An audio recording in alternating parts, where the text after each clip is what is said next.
এই দুনিয়া সাক্ষী আছে, রক্তের সম্পর্কের মানুষগুলাই হয় সবচেয়ে বড় স্বার্থপর। আজকে আমার ছোট সন্তানটা ফোন করেছে, তার ফোনটা পেয়ে আমি খুশিতে আত্মহারা হয়ে গিয়েছি।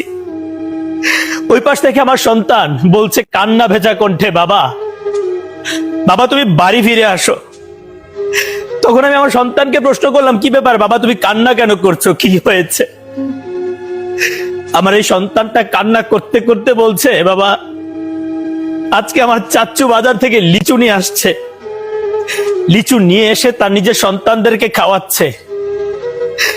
আমরা দেখেছি, আমাদেরকে একটা মুহূর্তের জন্য ডাকেনি, আমি গিয়েছি, আমাকে দূর দূর করে তাড়িয়ে দিয়েছে।